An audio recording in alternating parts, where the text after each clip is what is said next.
you collect checkered flags? What goes through your head when you see that checkered flag? Well, Sully, I don't know about checkered flags, but I collect folk-painted checkered boards. Circa 1920 here with the paint. Good surface, great surface, painted on masonite board. So I hang these on my wall, yeah. Every time I win one, hang them on the wall. Boom. 250 miles per hour. I've never driven that fast to go knock on a door. I have. Not yet. I have pushed 100 though. What was pushing you to 100?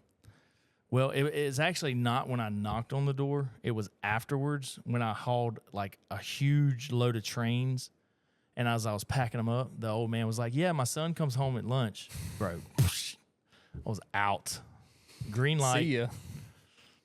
I mean, if they're gonna think I'm Dale Earnhardt Jr., shouldn't we kind of just like, you know? I mean, we listen to our audience. So I mean, we are from North Carolina. right. Racing was born here, Mm-hmm. right? I have delivered gym equipment to Richard Childress Racing. Okay. I've been in the back area. I've seen where all the magic happens, where they get their guys strength conditioned up. So I'm a little tied into racing. We respect it. We're paying homage today. Dude, I went to Martinsville once. Mm-hmm. Oh, my God. I was so young. We pulled up at like 7 o'clock at night, me and my buddy. We had nowhere to sleep. We had a case of beer. We get out. I parked right in front of a camper. The guy gets out. I thought he was going to beat us up. We were like 23. I held up the case of beer. He was like, "Hey, come on." Freaking drank beer with him all night. God. Slept in the truck. Nice. We wore overalls, same overalls the next day, went to the track, sat so close. I had long hair then, like longer than this. Rubber. I smelled, it was a 2-hour drive back. I smelled like death. It was horrible. Damn. It was the event was great. Had a fun time. The drive back was horrible. I hear that. It's crazy what a cheat code a case of beer is. Get you what kind of situations that could get you in or out of. Yeah, I don't even know. I don't think we paid to park either. Like we most likely were not supposed to be in that parking area, but Right. we just pulled right in, parked right in front of the camper. It was a good time. It's the only race I've ever been to, Martinsville. So if you guys want to 20 years ago. collab, if you're in stock car racing and you are thinking to yourself, I'd like to get into folk art, let us know, because that's a collaboration bound to happen. Well, it was bound to happen. One night it did. Papa came home. It was a just us kids. Can you finish that? I can't. Oh my God! You guys comment in and tell me if Sully needs to listen to Garth Brooks or not. Garth Brooks, bro. I do. Yeah, I like Garth Brooks. Are you a Nickelback guy? Mm-hmm. Yeah. You like Nickelback? I love Nickelback. See? I'm through with standing in line. The clubs I'll Never get in. It's like the bottom of the ninth, and I'm never gonna win this. Life hasn't turned out just as folky as I wanted to be. So tell me what you want.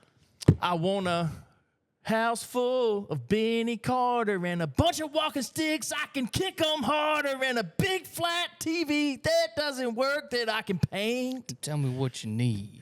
I need a couple bathrooms that I can paint and a... All right, we got to stop. That's all I got. I like that, though. It's working. Remember the guy in the background who's like, tell me what you want. I did the walking stick thing good. Yeah, that's good. Are you ready to talk about some folk art? I would love to talk about we're talking about folk art on the House of Folk Art today. And Matt, I see something in front of me. What do we got here? All right. Well, ladies and gentlemen, I got a special treat for you. I'm going to introduce you to two artists that I know you don't know about because there's very limited knowledge on them. They're local artists. And one of them, actually, she passed away when she was 44 years old. So very few people know that she even existed in the pottery world. Interesting. And then her mother was an artist. So we're going to talk about both of them. The first one here is Carrie Graves, and they're from Eden, North Carolina. So here's a piece of artwork by Carrie Graves. And Carrie was painting these when she was 80. These are drawings.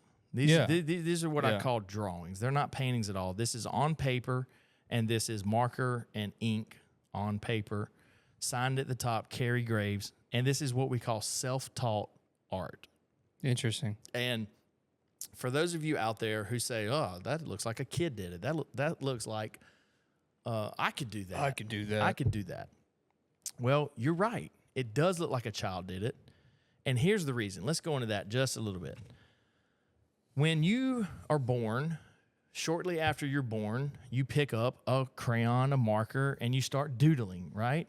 You doodle, your doodles get better. By the time you're 5 and 6, you can actually make shapes. So your artwork has progressively gotten better. First grade, second grade, third grade, it gets better. All of a sudden, you get to middle school, you don't draw anymore.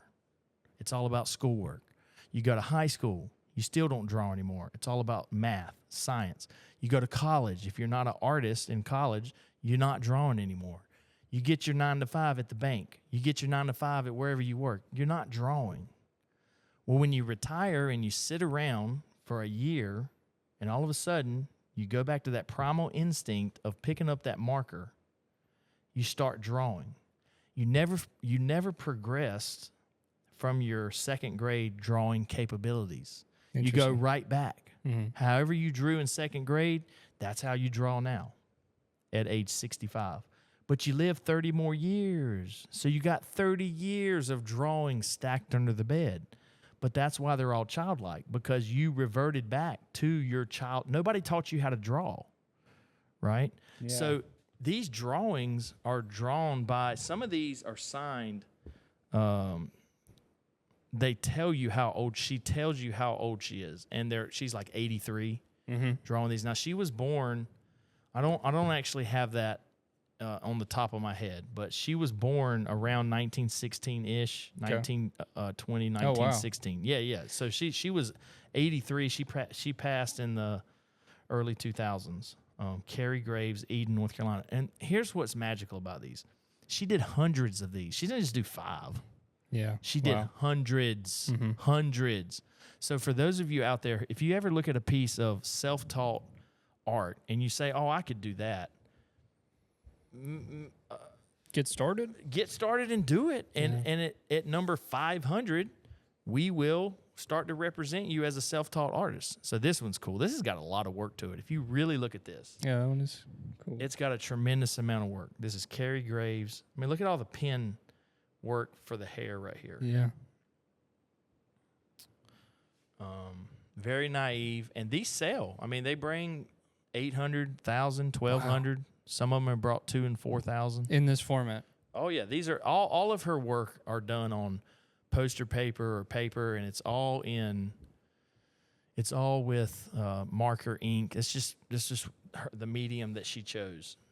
So these are 2 really cool ones. She did the Abraham Lincoln, and look at the back. She wanted $15 for that.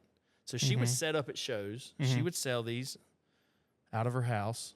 There were dealers who knew about her back in the 1990s.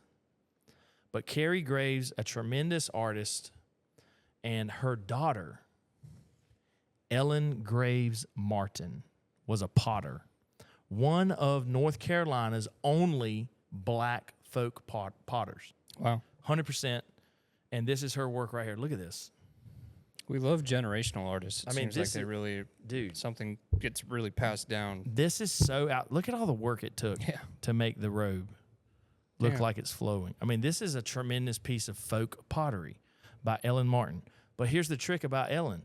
Nobody knew that Ellen existed. There were only a few people. She went to a couple shows. Marvin Bailey actually remembers Ellen Martin setting up at a show.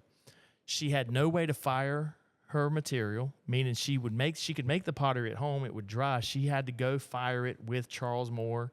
Dealers, friends would take it to Charles Moore. He would fire it. She would paint it and get it fired again.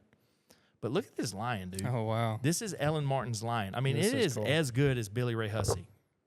It is as good. I love the hair on these things. Speaking of hair, I almost knocked all the hair off right there. And she was prolific, and these are signed. All of them are signed. Ellen Martin, 2001. Ellen died in, I think, 2004. She was age 44. Rest in peace. So she made pottery. She made hundreds and hundreds of pieces of pottery, though. And this is a very large piece for hers. A lot of her pieces are small, but such great work. Cool. And she's very unknown. I was going to say, I mean, we've been filming for years, and I don't know how many years, but I've never heard of this artist. Yeah. Great pieces, and this is awesome. So Ellen Martin, potter. She also did some drawings. Carrie Graves, wall hanging art. and it's tough stuff, man.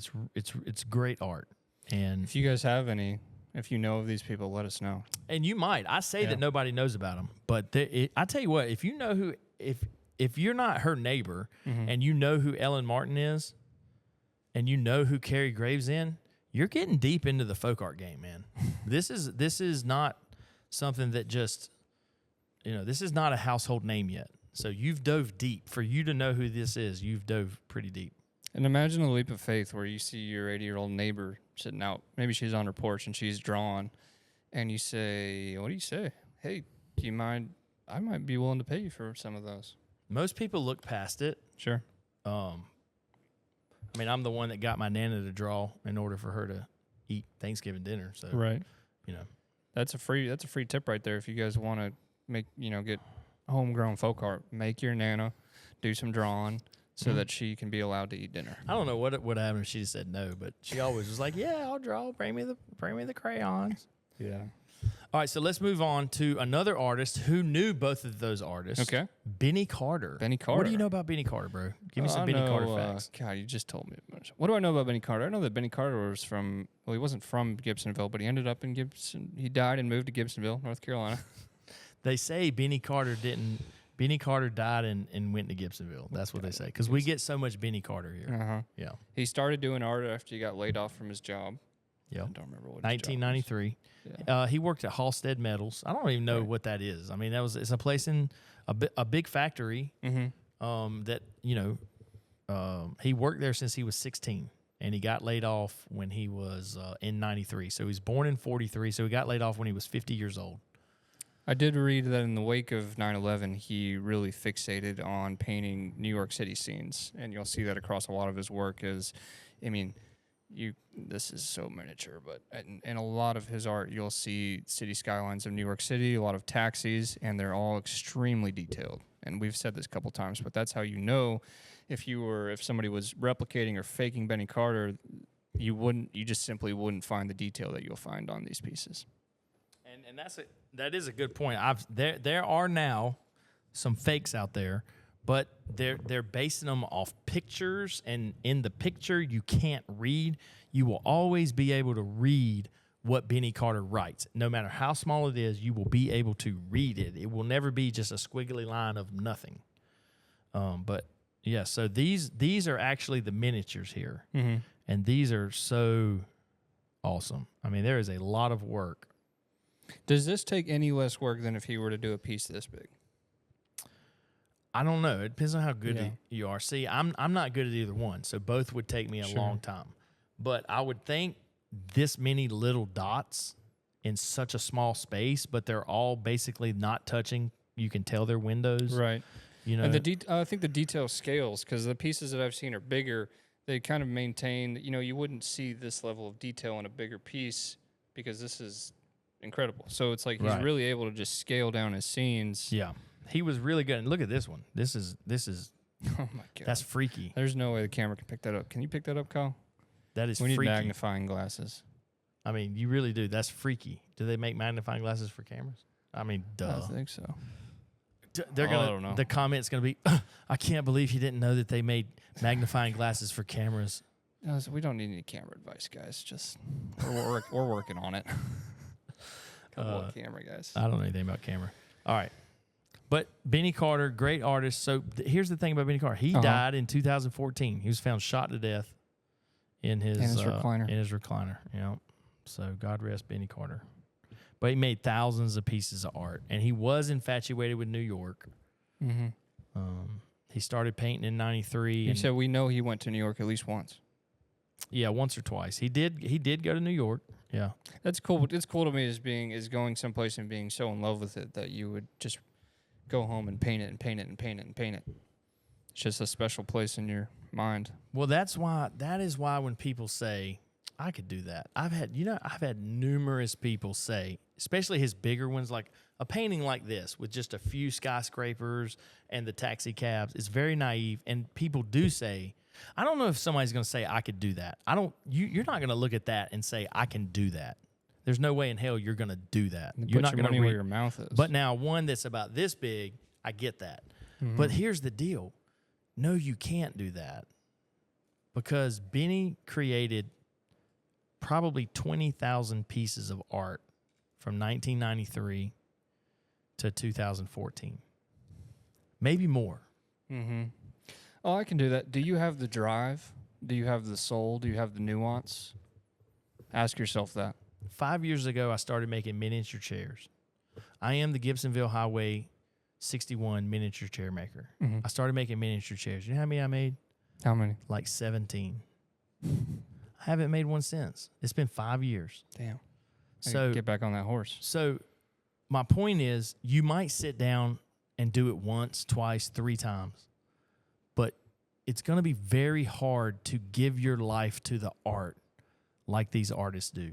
Mm-hmm. And that's what Benny did. He gave his life to the art, and that's all he did from 93 to 2014 was create art, for better or worse. And I'm going to reference an artist here who's unfortunately, I don't want to really reference a Nazi on the show, but there was an artist who once said 5 beats a day for 3 summers. 5 beats a day for 3 summers. I deserve to do these numbers. I was thinking about that on the car ride today. You know what that means? He was making beats 5 a day for 3 summers. What are Kanye beats? West. Beats. Like music beats. Oh. So kind of but similar concept. Kanye West said that? Yeah. Is he a Nazi? Now he is. Oh. Yeah, it's weird. Wait, what? Yeah, it's weird. I can't. I'm sorry. I'm not. Yeah, into sorry. This is a little bit in depth. Some people will know what I'm talking about. I like here. rap music, but yeah. I like Biggie though. Biggie. Yeah. But dude, I can go deep. He's with not Biggie. a Nazi either. Yeah.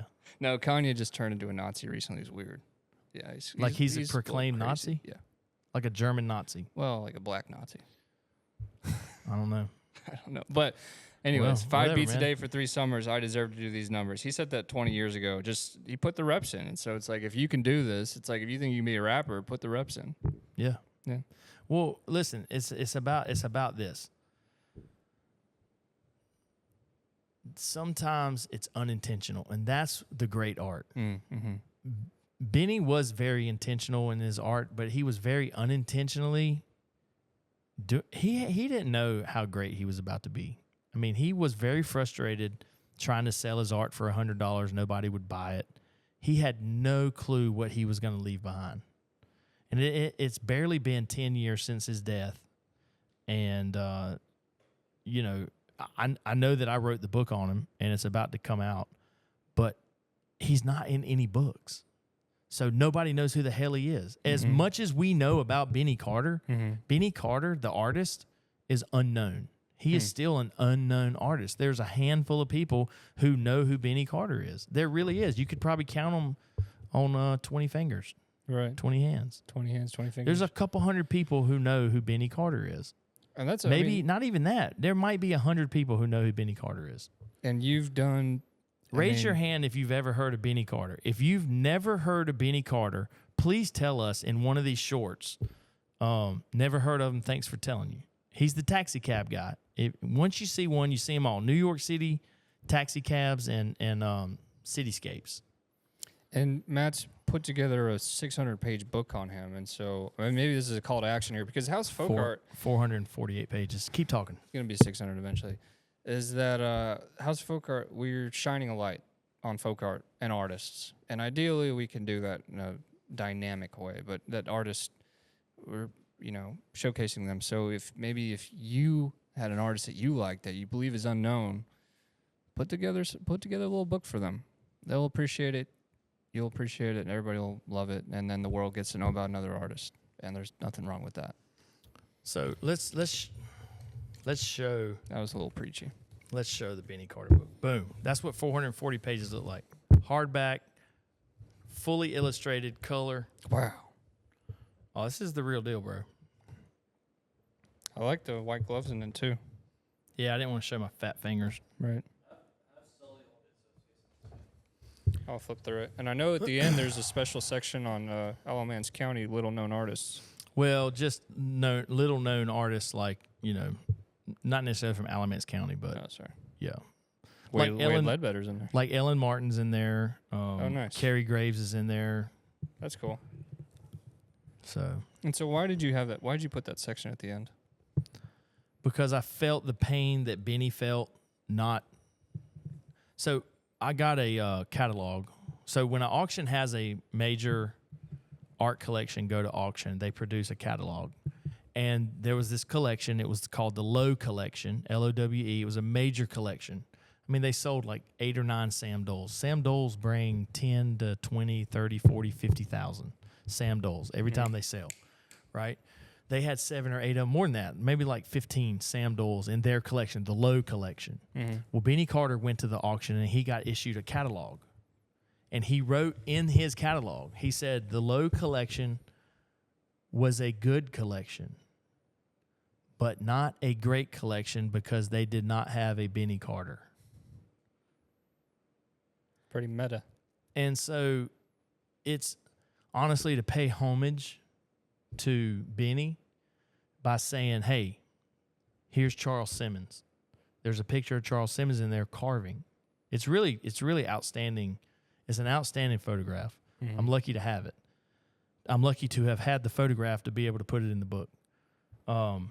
Like you say, Carrie Graves. I mean, if that artwork was known by the masses, it'd be untouchable, but it's not. Nobody knows who it is. 5 people know who it is. So you get 5 people and you get 2 bidding on it. I mean, major art gets 25 different people bidding on it. You see what I'm saying? Sure. So when it goes up, so that's the way you sell art. I know. Let's drop back to this. If you major artwork sales at auction, that's when it brings 40 million. It doesn't bring 40 million because somebody prices it that. Right? It brings 40 million because 2 institutions go head to head and they got unlimited funds. So artwork is meant to be sold at auction, right? You get people fighting over it. You think it's worth 1,000, boom, it brings 8,500. So, and Benny knew that. He knew, and when it hurt his feelings when the Lowe's had their amazing self-taught art collection but did not own a Benny Carter. You know, that kind of hurt him a little bit. Yeah. He just felt like he wasn't good enough. So that's why. That's cool. And one thing to touch on there is the collections, like some of the best auctions are maybe of collections, right? Yeah, we get calls all the time. You know, my aunt died, and she collected folk art for 25 years. And how exciting does that when you hear that on the phone? The collection is nice. Yeah, it's nice. I mean, it is absolutely. That's what we do. This is what we do. We go in and help families because it's junk to them. It looks like junk, first of all. I mean, a bunch of paintings on tin. Sure. Like if they try to sell them in a yard sale, they're going to get $10 for them. You give them to me, I'm going to get $10,000 for them. So no, I'm talking about you specifically. When you hear my aunt collected folk art for 25 years, are you thinking, oh God, who could be in there? Yeah. You know, here's the thing though. I'm looking for. I want to sell the bill trailers. Yeah. And a lot of times when the phone rings, you got to vet them. Like, send me some pictures. What did they collect? Because if they didn't collect the right thing, I've been into houses before and I say, "Where's all the reference books?" Right. And you're wondering where did they get their knowledge to collect? See, the greatest collectors have a great library of reference books. Interesting. Because they're learning, they're searching, they want to know what's out there. And it brings me back to this. I hear this all the time. I buy what I like. I buy what I like. Well, I heard a very educated person on the folk art, Ted Muscarelli. He said, I buy what I like. But what you don't understand is he's educated. And based off him knowing what a good carving is, knowing some good names, knowing what surface is, he then bought what he liked. He learned it, then he bought what he liked. He didn't just buy what he liked. So don't misinterpret that. Do not buy what you like. That's not going to get you anywhere. You're going to end up with a pile of shit. Get you some books, learn the product, and then buy what you like. That's the missing element. Don't just buy what you like. Put a little That's not going to work. Yeah. Do your research. Yeah. Go to some museums. Get the books. Benny Carter made 15 different genres of art. He made cutout tins that he painted. He made signs. He made face jugs out of milk jugs, right? So learn about all that and then buy what you like. If you don't like his big New York City paintings, don't buy those. Buy his paintings of Noah's Ark. Or if you don't like Benny Carter at all, don't buy them. Don't pass them up, if you find one for $50, because the record's $7,500 right now. We hold it here in Gibsonville, Ledbetter Auctions. We own the world record right now for a Benny Carter sold at auction. We were there that day.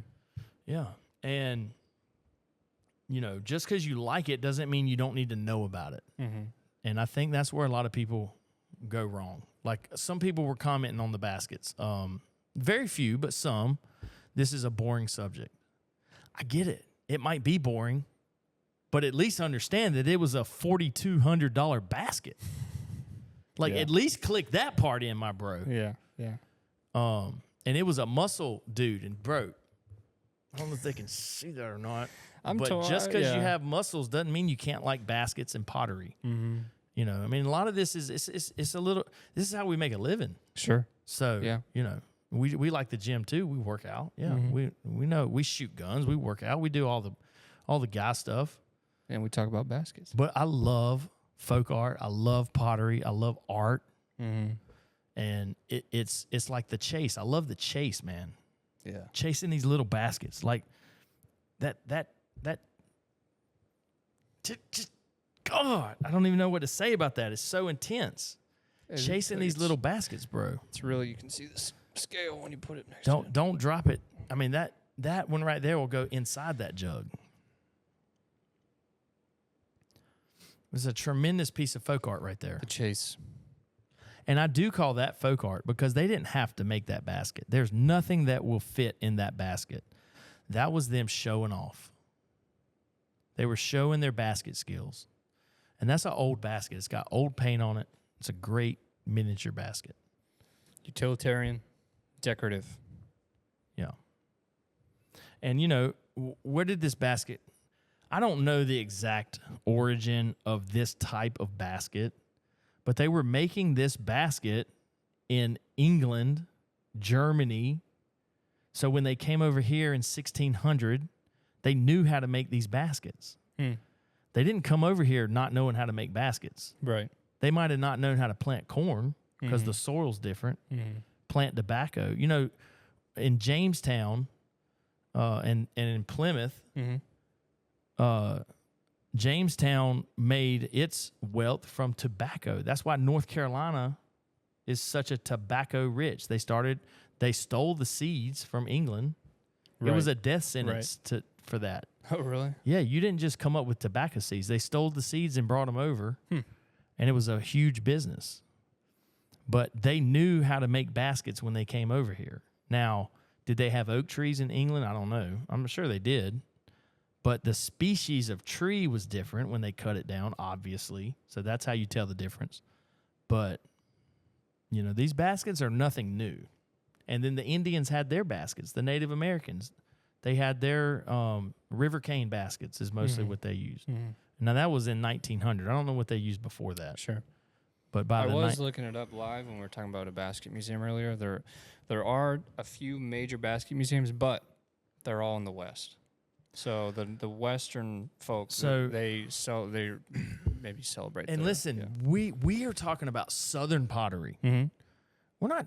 There's a whole nother animal of Southwest pottery. Oh yeah, that's a whole nother animal. Those pieces can be worth 50, 60, 70, 80,000.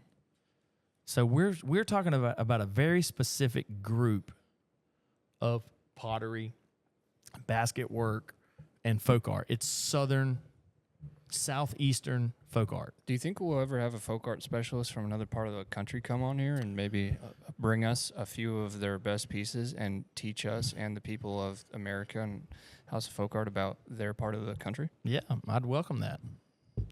But let me tell you this, surface is surface. So there are things that you can learn from us, even though we're just talking about what we call Southern folk art, right? There are things you can learn from us that flip right over. The same 1920 surface is going to be in Canadian folk art. Right. The paint is going to oxidize the same. You know, the wear on the bottom of the 1880 Southwestern Indian piece of pottery is going to be the same wear that's on our pot. You know, the nails are going to rust. Yeah. I'm trying to think of it. You know, my godmother came in one day. I had something I had just bought back when I was young. I didn't know what I was doing in the antique business. And I gave it to her, and she said, "It looks new." I said, that's not new. Look at that dust on there. And she goes, well, honey, I got things that I bought last week that's got dust on them. And that I was so young. Yeah. I was probably 19. And I was like, that's not new. Look at that dust. That's how. So you saying rusty nails kind of makes me think that, because you can make a nail rust in a day. In a day. In a day. Don't be fooled. Don't be fooled by rusty nails. So, but I'm glad we got to show some things that we've not talked about. Yeah, this is cool. Is this folk art? That is that is folk art. But you want to get into something, guys? Let's have a debate, Sully. Okay. Let's debate with everybody out there. We've got 5 pieces of folk art here. Mm-hmm. Folk art, self-taught art. Let's just go over the terminology that we would use to describe them. Let me say, because these all look a lot different. Yeah. So craft, folk art, self-taught art, outsider art, visionary art. Where do these fall in the realm, in the scope? And I know some people are going to say, why do you have to give it a term? Why do you have to call it anything? It's just art. Just enjoy it for what it is. And that's fine. But when you're building a collection, you want to educate yourself on what is this? What is this? Mm-hmm. Mm-hmm. Is that stoneware? Is that stoneware? Is that pottery? Is that southern? Is it northern? Where's it from? You want to know about the items. Right. So let's just go through here. So And provenance. provenance. Provenance. Well, I say it different. I spell it. I don't know how to spell it. I don't know how to say it. So let's pick out the snake, the bottle cap snake. Okay. All right. Let me tell you what I think. What do you think about that? God, why is this always the toughest question? What do you think about that? Do I speak from my heart, or do I try and say what I think I know about this craft? Speak from your heart. You just bent it. Well, it's a wire. It's made to be bent. Didn't know that. So it's pretty cool. Speak on it. Go. It's neat. It's a snake. I like snakes. I see some wood, and it's neat. But I know that it's not as traditional or maybe valuable as something more conventional. I don't know. Is it crafty? Maybe. I'm going to talk from an auctioneer perspective. Okay. Okay. You mentioned a good word, craft, because a lot of what people might consider folk art is actually craft, and it's a major difference, okay? Mm-hmm. Can I follow up question there? Yeah. When we talk about art, we talk about craft, and then suddenly when you put arts and crafts, it's almost like a derogatory term. None of that makes sense to me. Okay. There's a period of time called the arts and crafts movement. It has nothing to do with what you're talking about. All right. But that's circa 1900 to 1910, like stickly furniture. That's arts and crafts. Interesting. The pottery, there was a pottery segment of the arts and crafts. That's totally different. That's very academic. That's totally different. The term, as much pottery as I've ever sold, as many $1,000 baskets that I've sold, $25,000 for a piece of pottery, I've never spoke the words arts and crafts. It's just not in my vocabulary. Right. Talking it how you were talking it. Yeah. So erase that. Never say that again. Well, I know, and I think that if you had made this and you're like, oh, you do arts and crafts, I'd be pissed. Yeah, that's what I'm saying. Never say that again. Yeah. Never say it again. Don't speak that word on this show, arts and crafts. We're going to bleep it. Now, if you're talking about Gustav Stickley during the arts and crafts movement. Or Adolf Wolfli. Adolf Wolfli? Adolf Wolfli. Well, that's major self-taught visionary outsider. I'm up. Go back on. So if you're talking about arts and crafts, Gustav Stickley, 1900 oak mission arts and crafts furniture, or Gruby pottery that's worth $15,000 to $30,000 a piece. Marblehead pottery. Look up Marblehead someday on Live Auctioneers to see what that's worth. Kyle, the editor, is going to put a piece right here. Marblehead pottery. Look at those figures. Kyle, how'd you rotoscope it in my hand like that? Can he do that? I don't know. I guess we'll find out. All right. Nothing we deal with is going to be considered arts and crafts. And if you think it's arts and crafts out there, your head's in the wrong place. Here's where I'm going with this. This is important. You damn right it's important. There's some people, I don't want to like talk too much about the comments, but there was somebody mentioned arts. It's nice to see guys talking about arts and crafts. I did see that. 30 comments going, debating. Exactly. Arts and crafts. It's a debate. If it's not, if you can't debate about it, it's not worth a shit. Do you understand what I'm saying? Yes. So the fact that we can debate this means that it's worth a We talk about so much on the show that people say the symbolism behind baskets. When you're talking about this is interesting. You're talking about baskets, and it's just like the passion. It's just like, if it ain't worth debating, then it ain't worth talking about. Yeah, It's just I'll for get in a everything. fight over a basket. Do you understand that? Mm-hmm. I do. I Like, think bro, I'm one of like- the few people who actually understand that. Like, I will This guy- fight yeah. you over a basket, Right. bro. Yeah, and it would be in your best interest to not fight Matt. I don't over know. a I basket. think they just think I like baskets, which is fine. Let's just let them. That's what I'm saying. It's fine to like baskets and be a NASCAR driver. But it'd be cooler if you were driving a NASCAR to go get a basket. Now we're getting somewhere. That's or a if on your commercial, stock bro. car it had ledbetterauctions.com. Who the bit better the divine? Dude. I'd rather have House of We Folk talked Art. about sponsors. Martinsville Speedway, number 35 coming around the corner. House of Folk Art. Dude, there we go. And a big house on the hood. Holy What's the hood cost? Not what the hood costs. Let's go. Let's Holy do it. All right. So back to this. If Mr. Imagination made this, I would love it. I don't think this is art without intention. I think this might be somebody who knew Mr. Imagination, saw that he did bottle caps, and they wanted to do their own deal. Right. That's what a lot of bottle cap art is. So you got to be careful. Now, Clarence Woosley, right? Look him up, Clarence Woosley. So there's this little story, all right? There's a man and wife, the Woosleys. They made look, Kyle, can you look it up real quick? Hey, Kyle, pull that up. Woosley, bottle cap art. I'm going to tell you the story. Put it on the screen, too. They made bottle cap art for years. For years, Sully. What decade? And they couldn't sell it. Like back in the 50s and 60s. Interesting. They couldn't sell it. I mean, big statues with like rabbit ears and stuff like that. So they just put it all in a barn. They died. Sometime in like 1980, I don't know the date. This is all a record. Just Google it. Somebody opens the barn door. There's hundreds of pieces of this bottle cap art made by Clarence Woosley. Damn. That's incredible. And the right person got a hold of it. I think, no, was it sold at auction? It might have been all sold at auction when they auctioned the estate. But the right person got a hold of it, and they didn't just put it all out there at once. They slowly, methodically represented it, and it brings $4,000, $5,000, $6,000 a piece now. Damn. Look it up. It's in the Smithsonian. So, God, when are we all going to go back to the Smithsonian? Can you imagine how electric that would be? died in 1972. So the auction was shortly after they died. So this is not by them. I don't think it's Mr. Imagination. To me, it's just somebody that's too late to the party when it comes to art without intention, just like me making my miniature chairs. Sure. I mean, I'm copying Willie Massey. Mm-hmm.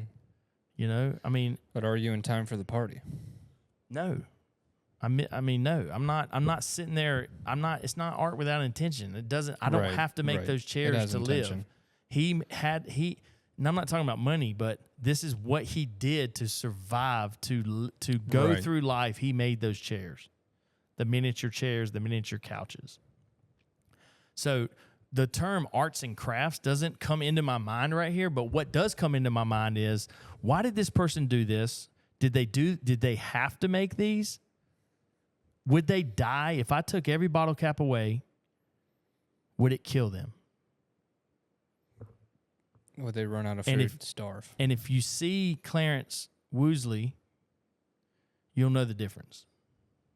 I mean, it's like, you know how we said the basket looks like leather? Yep. I mean, I know it sounds Yeah, I crazy, see but that. his bottle cap work looks like leather. It's so many bottle caps, and they're so tightly pressed together. Yeah, I suddenly have a lot of questions about bottle caps. Maybe we should do an episode on them because I'm like, what? I'm not how going to old, know. How old are bottle caps? Well, first of all, this is Bush Light. So what an asshole. All these are Bush. Okay, get this out of here. Bud. That's what I'm talking about. Get this Bush Light. Get that out of here. I'll take it home. All right. You'll take it. All right. So now we're moving into, boom, now we're down to 4. Let's talk about this one. This is what I would call just this is a carving. It's painted. circa 1950. I bet I can tell you who made it. Who? Anonymous. Good job. This is what we call anonymous because we don't know who made it. Mm-hmm. And That's what you were telling me in the van. Yeah. When we bought this. For sure. When we bought this together. That's what I said. Yeah. I know who made it. Anonymous. Yeah. There you go. Sounds like something I'd say. So it's just a good piece of folk art. That's it. Was it a one and done? Let's talk about that term. One and done. Okay? Mm-hmm. My chair's 17 and done. Might as well be a Are you one and done? done. Probably. I can't make myself do it. It could be a one and done. There's nothing about this that says this is an expert carver. This is a guy that tried really hard Interesting. and did a great job. Yeah. It absolutely could be a one and done. Look at the hands. Yeah. There's nothing to them. This guy didn't know how to carve hands. That doesn't take away from the piece. That actually adds to the piece. You see the chip carved? You can see the knife strokes. Yep. Can you see knife strokes in this? Absolutely not. Who was a better carver? You think he carved more than one? Yep. Maybe. Maybe. We really don't know, but he was definitely a better carver. Oh, I mean, he definitely carved something else. So small things like that we'll analyze. This could have been somebody's first piece. And only. Yeah, but that's a stretch. Yeah. First piece, but to say It's that this is a stretched. no. But it's possible. Listen, to say that this is a major artist and that's his first piece, that would be a Oh, stretch. yeah. So, but it's cool. It's good. I mean, for what it is, I think I paid like $80 for it. If you collect carvings, it's not a must-have, but it's a good have. Is this selling tomorrow? Selling on Sunday. Sunday, yeah. Auction, whatever it brings. You can bring $10. I don't care. I'll lose money on it. Kyle's going to put how much it made right now. Nice. All right, but now while we're talking about carvings, now that you've seen this naive carving, there's another naive carving of a boxer. Boxer, and as Kyle said, this is more traditional Americana. Is that accurate? Yeah, that's, that would be an academic Sure. debate. I'll debate it with you. Okay. Fresh off the scene, yes, because this is so naive, and I'll just use the word janky. This is way more. This is a more upper end carving than this. You can't see the chip, or you can't see the knife marks. Yeah, they It's smooth. and what we mean by that is, you carve, your knife makes marks. What do you do after that? Do you go back and smooth that out? Mm-hmm. Do you spend more time on the carving? Mm-hmm. And the best carvers spent more time. Yeah. Now, here's where this is a thing. Say we were talking about a piece of tin painted, and I don't know who it is. It's signed SD, and I just don't know who it is. Mm-hmm. And we're saying our thoughts, and we're saying, oh, well, it's a painting on tin, Yeah. There's a cow on it. and we don't know anything about it. Mm-hmm. Little do we know it's a Sam Dole. It's worth $15,000, and he painted hundreds and hundreds of them, right? We just don't know. Mm-hmm. I'll be honest with you. That's how a lot of anonymous folk art is. If you don't know, you're out of the loop. Somebody out there might be able to look at this and say, I know exactly who that is. Just like I can look at this and say, I know this is Ellen Martin. Mm-hmm. Or I know this is Benny Carter. Right? So it's in the eye of the beholder.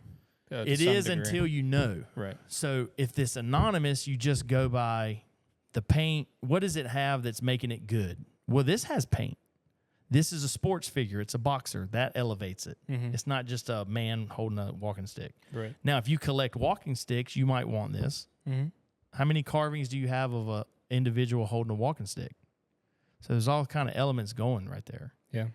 But both of these are considered folk art. Are they considered self-taught art? Yeah. Are they considered outsider art? Not really. Visionary? Not really. There's nothing visionary about carving a boxer or carving a man holding a cane. Click that all in. Visionary, no. Self-taught, yeah. Possibly.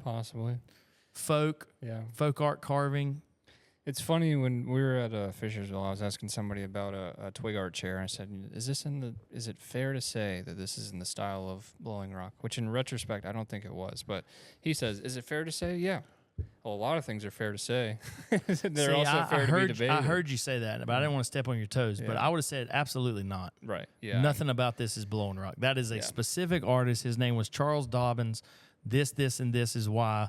There's no cut burls. There's no this. There's no that. This is just something that they did. It could have been made by 50 different makers. And I think we took it out of the cut because I felt stupid after. But now I know. But stop. Don't take that out of the cut because don't you remember the story? How stupid do you think I felt when I had just paid $500 for the jug and I was scraping it off? Yeah. That is what made me. Mm-hmm. That mistake is what made me. The missteps along the way. I mean, it's all about the journey. It really is what made me. Yeah. And then, the little things. We'll have to do an episode on blowing rock. I'm a blowing rock aficionado. Let's bring in another giant blowing rock collector. Well, L.A. Ryan wrote. We interviewed L.A. Ryan at the show, at the Pottery Show. He wrote an article. He researched, knocked on doors, found a piece of blowing rock, signed on the back, then found out that Charles Dobbins had a shop behind his house, made the wares, and took them out to the street and sold them to the tourists back in the 30s. Right. I remember hearing that story. So maybe L.A. Ryan will be willing to come out and talk about it. But it is what it is. There, all these things are worth money. Mm-hmm. And this is the kind of piece. I'll tell you something. If you wanted to hit a home run right here, okay, I think it's this. This is the kind of piece right here that if it gets to the New York show, and what I mean by that is it costs $175 to set up at Liberty. Okay, it costs $300 to set up at the Hickory Pottery Festival.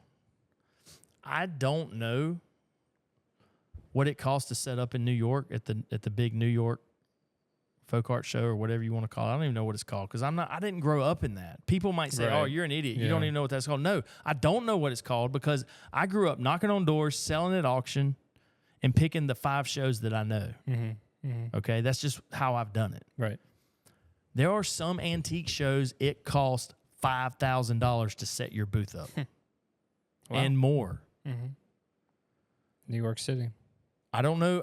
Maybe it's that. I don't know. But you take the right dealer, takes this piece to that show. Right.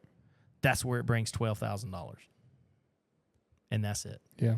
It's not at Liberty. It's not at Fishersville. Yeah, it's $300 or $400. I bought that at Fishersville for $100. Mm-hmm. That's a cool piece. And I'm telling you right now, if it gets in the right hands, if it gets in the right antique dealer's hands, it could be a $10,000 piece. It's very subjective. Mm-hmm. What folk art is, that's why I like dealing with folk art. There's nothing that tells you what that's worth. It's very subjective. It's worth what it's worth. It was worth $100 in the Fishersville environment, right? It's worth what it's worth on Live Auctioneers on Sunday. They're either going to take it to Liberty, back to Fishersville. You could see this at this is what's so trippy about this. I just bought this from Fishersville. It is selling no reserve Sunday.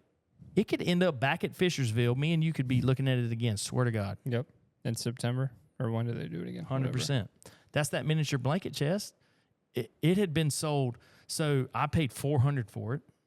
And I'm just trying to get comparisons on Live Auctioneers after I bought it because I was going to pay $400 for it. I didn't need to look it up. The exact piece sold 10 years ago for $1,600 at Pook and Pook, which is a major auction house that sells Americana. Mm-hmm. Well, here's what happened. 10 years ago, a 70-year-old bought it who was a big-time collector, had money to burn. They spent $1,600 plus the juice, so they probably paid $19-something plus $100 to ship it. So they're probably in it for $2,000. 10 years later, they're now 80. Something happens to them. They have to move out into an old folks' home. A picker goes in. He buys the whole room.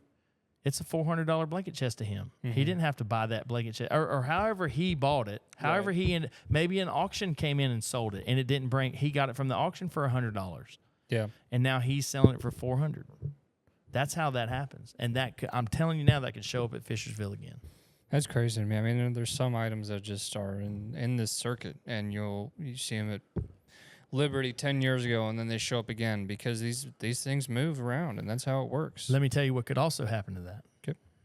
Richard Gere could buy that, Mm-hmm. and you never see it again. Okay? That's what happens with the Sullivan Rousey collection. Well, it doesn't even happen to be Richard Gere. It can be, and I say that because he bought something out of our auction once. He bought 2 Jimmy Lee Sodas. This could go into a major collection of a 40-year-old, Mm-hmm. and it not be seen again for 35 years. Right. It could go into their collection and stay there, never come out again until me and you are 90. Mm-hmm. 35 plus 43. 78, 80, almost 80. That's what it is with all of this stuff, man. It goes and it hides. Now, if it goes into a dealer's hands that takes it to show after show, it gets... Listen, can I say this? No, it gets eye-fucked. Oh, yeah. Yeah. That happens in this industry. Mm-hmm. That's why we like... There's a term here, folks. Fresh to the market. Fresh to the market. The blanket chest that we're selling from Tennessee, fresh to the market. Kyle, can you go? Well, you can't do it. Can you put a camera on that blanket chest while I talk about it, or no? Or would you B-roll that in? B-roll that in later? The painted blanket chest, that is as fresh to the market as it gets. Nobody's seen that. A picker bought it, came right out of it, went into his collection for 30 years. Mm-hmm. Another picker brought it and brought it right here. I imagine that you've got a lot of stuff that would be fresh to the market. No. I buy a lot of my stuff off live auctioneers. Right. So everything on live auctioneers is I hate to tell you. I mean, it really is. I mean, it's been seen by thousands of people. There's, Yeah. Now, getting it before it gets on that platform, that's why when I'm walking around the show, I ask people. And I think I asked about this. I said, it doesn't matter, but where did you get it? Right. Has it been to auction yet? Yeah. I want to know that. Because if it's been to auction, a lot of people have seen it. Mm-hmm. You get what I'm saying? Yeah. A lot of the material we get at this auction, Ledbetter Auctions, is fresh to the market. It's been in a collection for 30 years. Mm-hmm. Here's what you want. All right. In 1865 or in 1850 or 1840, whatever you want to call it, Dan Siegel made this jug right here. And he put 4 handles on it.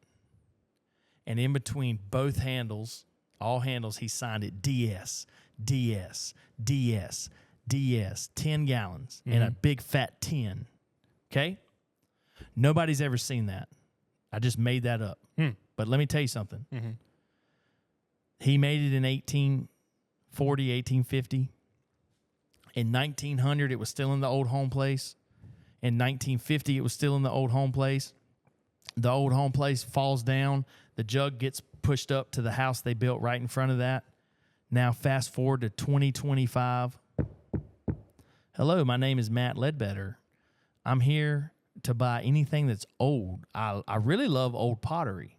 Well, let me show you this jug that I'd it's just sitting there collecting dust. I would love to see that. Boom. Do you have cash? Absolutely. I'll pay you $100 for that. Well, you can have it. Never been seen before. That is as fresh to the market as it gets. Mm-hmm. It has been hidden since it was made. It's called hitting the jackpot. All the books never seen a 4-handled jug. They've seen a 4-handled jar. It's so funny. Well, I guess it's like we just talked about how much you need reference books. It's not in the reference books. But you would only know that if you'd read the reference books. That would bring 50,000. Jesus. 60,000. Possibly. It could bring 100,000. A 10-gallon. There's been numerous... 4-handled jug. 4-handled jug, not jar. Jug with a strap handle. So that's what fresh to the market is such a term that it's almost lost. I don't think young people even know what I'm talking about, but I'm telling you what I'm talking about. Fresh to the market. Sure.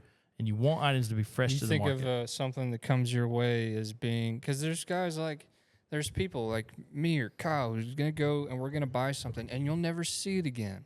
And we're taking things off the market. So every time you see something, you should feel blessed that you have the opportunity to have that thing. Well, as you, and here's what's happening right now. You're building your collection. Mm-hmm. Say you got 5 pieces of pottery that you're decorating with. Mm-hmm.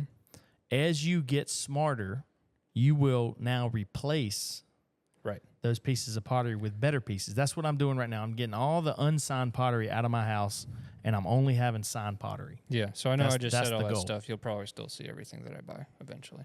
Well, you know, as a point in a collection, in a collector, you might not be there yet. Right. You Well, might I'll not tell you be what, ready to hide the things. The Redwoods painting I bought at Cecil's, you guys will never see that. It's gonna be. That's like gonna be with me that? till I die. Oh yeah, it looks great on my wall. Oh, Oh my dude. god. You know what's sitting right in front of it? What? Yellow Benny Carter birdhouse. Are you kidding? Where'd you get that? For me? Yeah. Shit. Nice. You know what's sitting in front of that? Little carved bird. Looks great next to a birdhouse. I'll Dang send you a right. picture. That, you know, let's talk about this basket right Yeah. here. So Kyle put some new items in front of us. Let's talk. Let's put these in front of you and talk about the. Hand me the little basket so I don't forget of it. Yeah, this is a good group of folk art. We got some trench art. trench.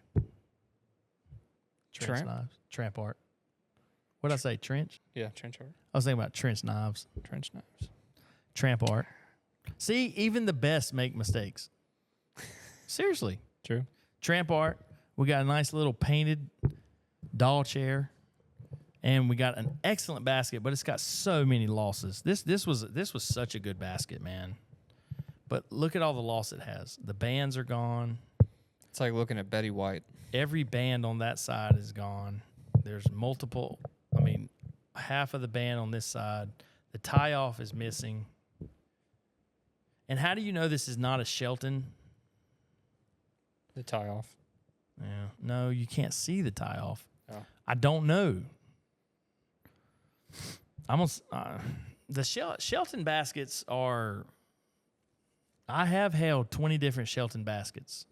I mean, it's crazy with the losses. It's still got weight. It still feels tight. I mean, it's a great basket, You feel even the though it's got all the shrinkage. losses. But the losses are really going to hurt it. That basket's coming to auction. Hmm. That was from the Mary Wells estate, and she kept that out of the thousands of pieces that she had, hundreds of baskets. Was in her closet. Do you want to make a guess what it'll go for? It's hard to say. I wouldn't pay. I'd pay $10 for it, but I wouldn't even pay. I don't even think I'd pay $80 for it. But what's it? Is it worth $80 to you? Absolutely, because even with all the losses it has, it'd be the best basket you own. It's true. And that's not a dig. That's just No, it's a reality. yeah. Well, we'll know how much it sold for shortly. It's a fantastic basket. What is it worth to a primo basket collector? It might be worth $500. What would it be worth if it was in mint condition, the same as that other basket we sold? It's that good. Tell me about this. The chair, take it or leave it. Old I mean, paint? it's not. Yeah, but Radiator not paint, as old perhaps? as you think. Yeah, not as old as you think. The chair is what it is. I mean, 10, 20, 30, 40, 50. I'm yawning. You're cracking me The up. fucking, the Energy. fucking Our monster. sponsors. We got- Well, I've been in here since 6 a.m. Yeah, I know. All right, so the tramp art, the tramp art is outstanding. That's a $300, $400, $500 piece. Is this a solid? Oh, That is upper it's end. not solid. It opens. Yeah, it opens. It's a pretty it's cool. a box. It's a box. It's not a blanket chest. I can tell you that. Why do they call it tramp art? You know, you don't have to just Google that. If you want to know about tramp art, just Google that shit. Who knows? I Well, know let what. me ask Listen, my- I know what tramp art is. I know what surface is. Let me tell you how you do this, guys. You don't have to know everything to know if something's good or not. I know what tramp art is. I know how to spot it. I know what surface is. I know what form and lines are. Is it a good form? Does it have good lines? That has a lot going for it right there in the surface, the detail of the tramp art, the smallness of the cuts. It's got great lines, how it just goes. It's like a, I mean, you know. Do you want me to read you Yeah, tell us what short tramp art is. description? Go. This is according to the Museum of International Folk Art. Tramp art is a form of woodworking that emerged in the late 19th and early 20th century, characterized by the use of discarded materials like cigar boxes and fruit crates, which were carved, layered, and assembled into various domestic objects. The name, while suggesting itinerant creators, while suggesting tramps, is now understood to encompass a broader range of makers, including those who are not traveling artists. So what? Yeah, I don't know what I just said. What did you tell me? Nah, You didn't really tell me nothing anything at all. Here's what I can tell you. Forget all that shit. Mm-hmm. I could maybe see this as a cigar box. I could have already told you from what I know about surface that it's 1910 to 1920. I could have already told you that. Yeah. Do I need to know everything you just said about why it's called tramp art? No. That's a great piece of tramp art. Here's what I want to know is what would you call these studs, bumps? Yeah, just the little notches they make. Yeah. It's an overkill of that. Yeah, it's interesting. Because you'll see a lot of tramp art that is not that good. You'll go a long time before you see another tramp art box that's that good. You know what would make you know what would make that better? What? If they would have painted it red and blue with red highlights or whatever the color is, whatever the color scheme, and it would have been original 1920 paint. That would have 10 times that piece. Well, it seems like old paint makes everything better. Listen, look at me, and I'm being serious right now. That's what you need to know. You don't need to know what the word tramp means. You need to know things that I just told you.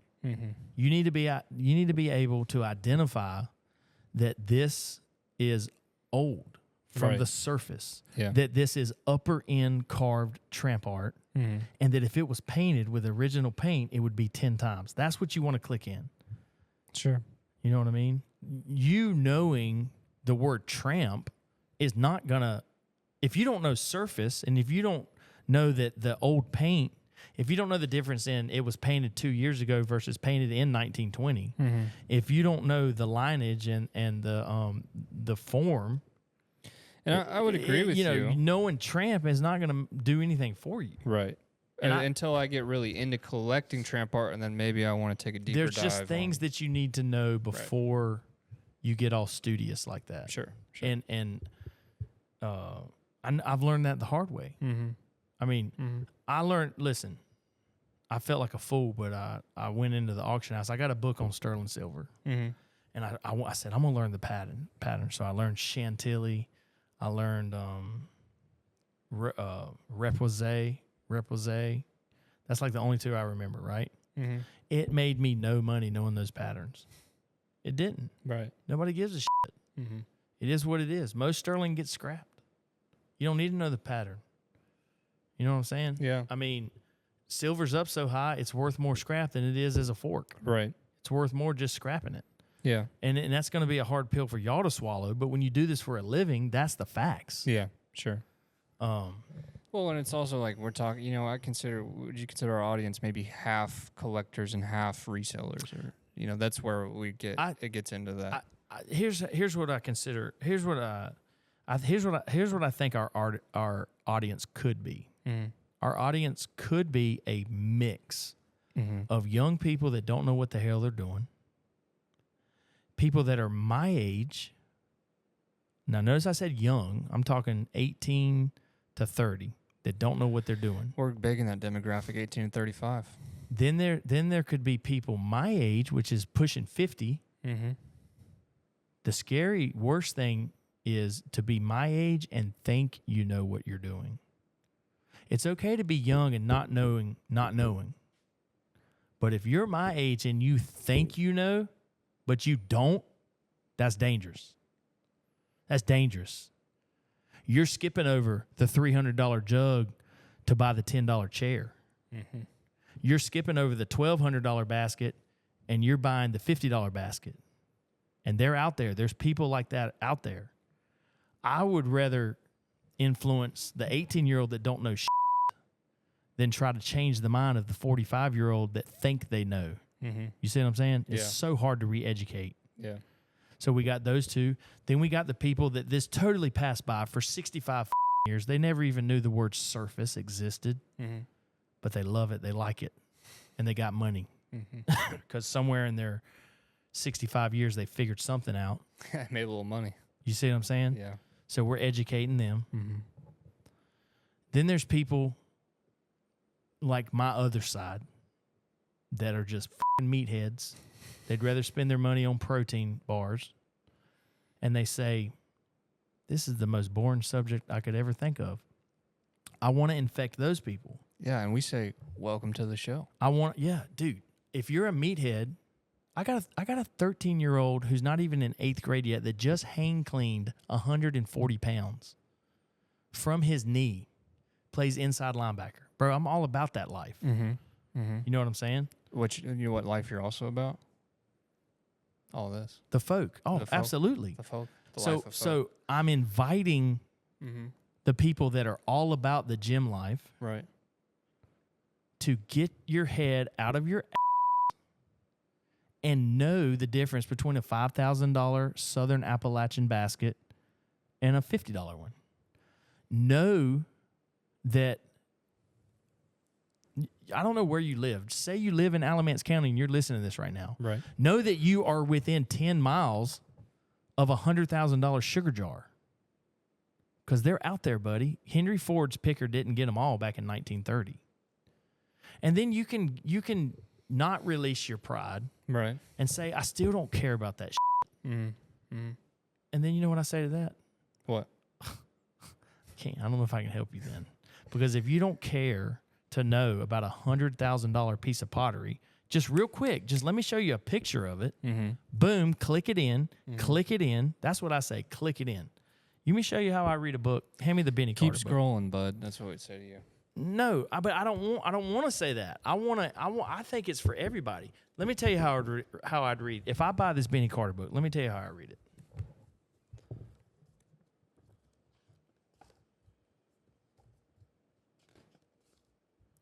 Click.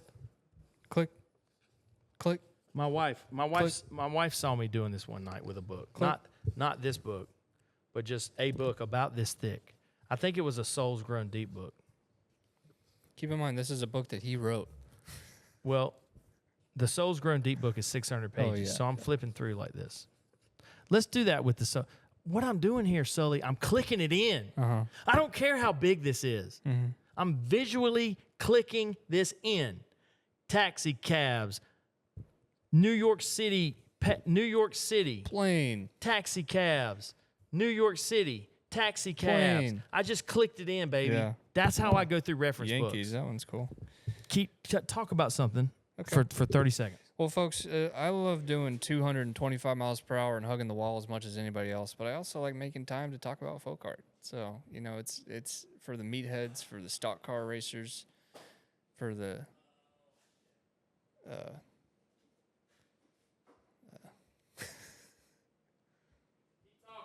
Kyle, you got any advice? And take this. Can I take this shirt off? Benny Carter. So we just talked about clicking books in, and it's important to know. I think that one of the best things Matt told me, and we just aired this, but was that if it's good enough for their collection, it's good enough for yours. I think that's important. All right. Have you ever? Oh, I've never seen this book in person. Okay. So here's the problem. What does vernacular mean?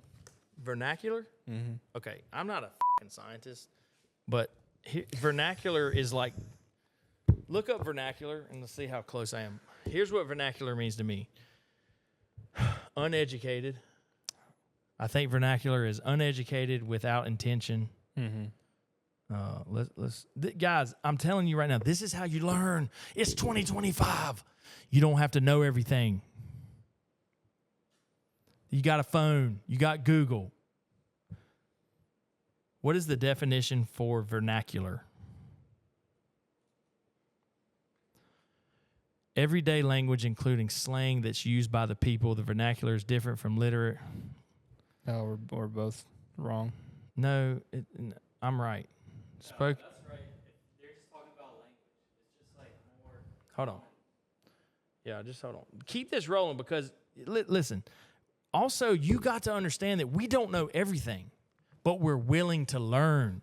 I want to expertly know what vernacular means in art. So, what is vernacular art? Vernacular art, also known as folk, self, or outside art, is art created by individuals who have not received formal training in the visual arts. These artists are often driven by personal motivation, blah, blah, blah. All right. So, vernacular art, folk art, it's just a fancy term for what we talk about every day, self-taught folk art. Now, guys, we're going to do a book review here real quick. Souls Grown Deep. It's a 500-plus page book, okay? I get it. There's two types of people out there. There's three. There's one that is saying, screw this. I would never buy this book. This is a $100 book. Damn. If it's out of print, it's more. Mm-hmm. I don't know what it is right now. You might can buy it for 100. There's 2 volumes. I have both of them. When it was printed, it was $100. There's the one person that would say, screw that, never in a million years. I'm not interested, and I get that. That's fine. There's another person that will buy this book, and they will read every word, and they will click nothing in, and they'll be the same individual walking around, not being able to spot what they need to spot to collect or make a little money. Then there's that person like me that will click it in. And this is how I do that.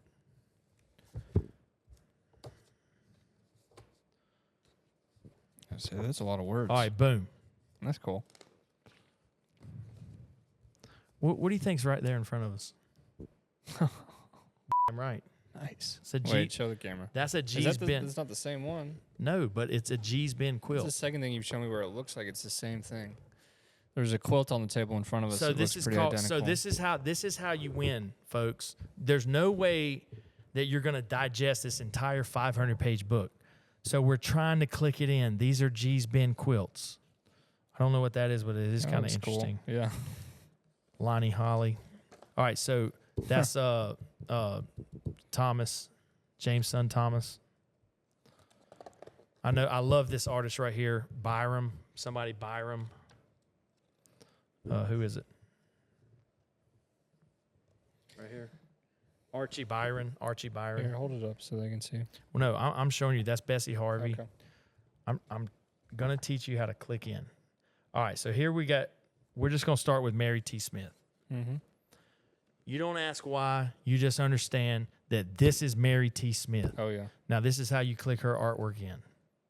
Just look at it, take it in, click it in. Mary T. Smith. Look at this, Mary T. Smith. Look at it. Yeah. Click it in. I think I could recognize a Mary T. Smith in the wild. You're clicking it in. Especially by her faces. Have you ever heard of Mary T. Smith? Yeah. Okay, you have. Okay. You're clicking it in, right? Where's she from? It doesn't matter. Oh, Listen to me. Okay. Or you're gonna miss what I'm trying to say. Okay. And I'm violently telling you out there, Mm-hmm. don't go there with me. Okay. You want to know who Mary T. Smith is or not? Yeah. You want to go find one? Don't worry about where she's from right now. Okay. Be able to recognize it. Mm-hmm. Because even if you know that she's from bumfuck Mississippi Mm-hmm. and born in 1923, died in 2008 or whatever it is, if you're not clicking it in, that knowledge is not going to help you. Sure. And so many people out there, my sister has her doctorate in art history. Mm-hmm. She could write me out of this room right now with the knowledge that she has. But I have clicked more in than she has. Mm-hmm. You see what I'm saying? Yeah. So being that one person who needs to know every little thing about one thing is not how you capture this industry. Sure. So you click it in, and right now is not the time to worry about where she's from. Mm-hmm. We're on a mission. Okay. You see what I'm saying? Yeah. Now, I've never seen the animals. So we're back. Yeah. Click it in. All right, let's go to another artist. Let's close out because the book doesn't really play well. Or just hold it up. We're f***ing learning, though. Don't you cut this. Kind of boring. It wasn't boring for here. We clicked it in. All right, Is your sister gonna come on the show? maybe. That'd be cool. All right, we're closing out. All right. Well, ladies and gentlemen, this is the House of Folk Art. It's been pretty fun today. We're not riding around in a van.